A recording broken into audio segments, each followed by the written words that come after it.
On all three counts in the killing of George Floyd. Today was a good day for African Americans. Is it going to change anything? We're going to hold you accountable no matter who you are. It's a great time to reflect and see how far we've come in the last year. Gives hope and precedence for these type of verdicts to be the norm. I would love for this to be the last time, but it ain't going to be. And so what do we do next? How do we deal with this next?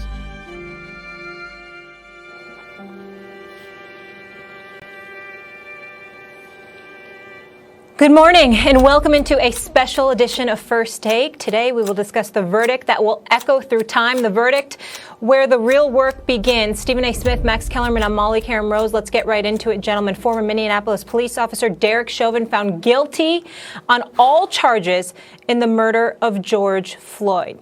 Chauvin was found guilty of second-degree unintentional murder, third-degree murder, second-degree manslaughter by a jury Tuesday for his role in the murder of Floyd last May. Floyd's death in the video, which showed Chauvin kneeling on Floyd's neck for about 9 minutes, became a catalyst for the sports world's racial and social justice movement last summer. Chauvin faces a 40-year maximum sentence for the second-degree unintentional murder conviction, a 25-year sentence for the third-degree murder, and a 10-year sentence for second-degree manslaughter. A jury of 6 white, 4 black, 2 multiracial jurors deliberated for 10 and a half hours over parts of 2 days before rendering a verdict.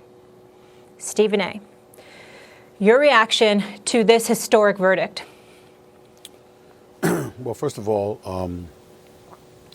I would like to say that while I understand why people are in a very celebratory mood, I am not one of those people.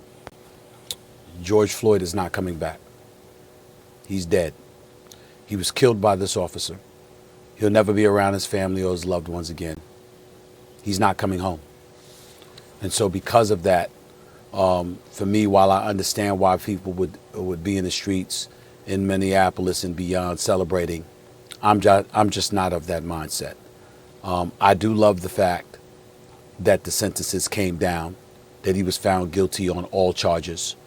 I did love seeing his family celebrate, because my heart goes out to them and what they've had to endure over the last year and what they'll have to endure forever going on with their lives without George Floyd in it, at least physically.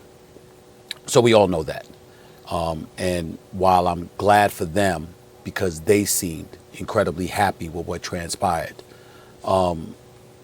we also understand what comes along with it for them. So whatever way they feel, they are entitled to whatever emotions that they have. And all of us, I think, easily supports them in that regard. With that being said, I'm paying attention to the particulars, and what I would implore everybody is not to take their eyes off the ball.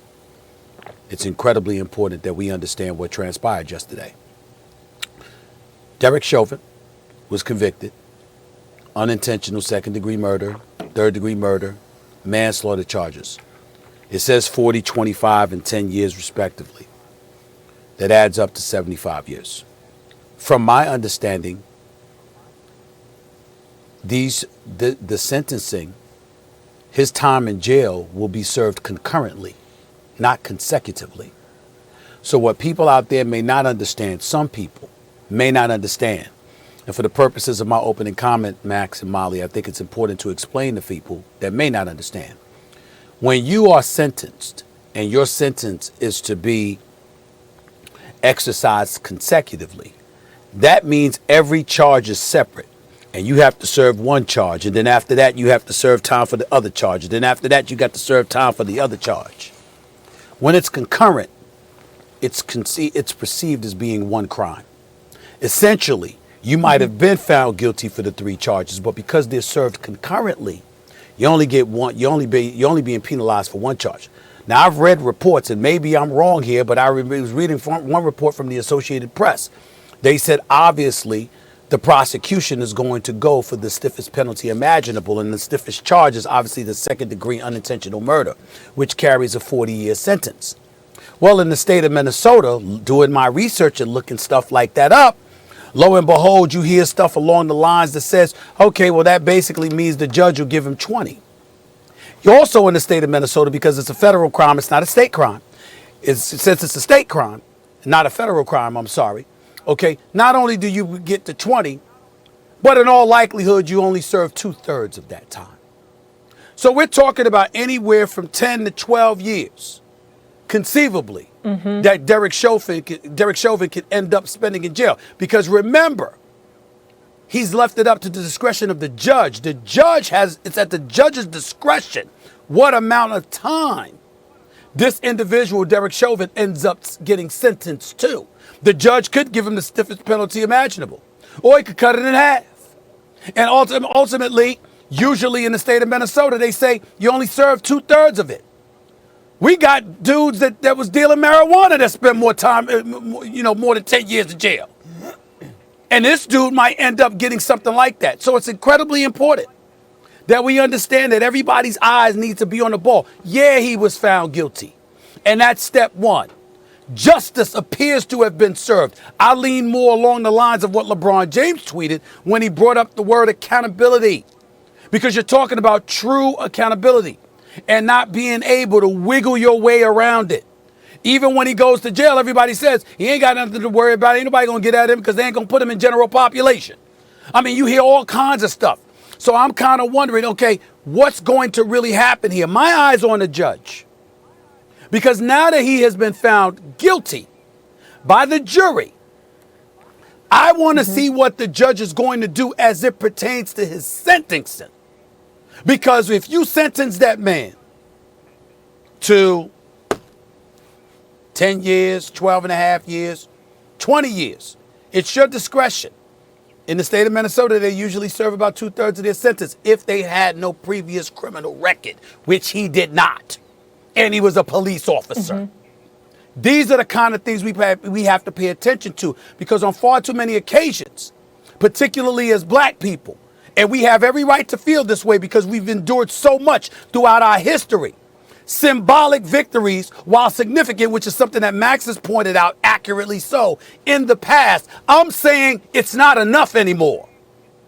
Symbolism, symbolic gestures, symbolic victories, it ain't enough. This man has to pay. He should be in jail for the rest of his natural life.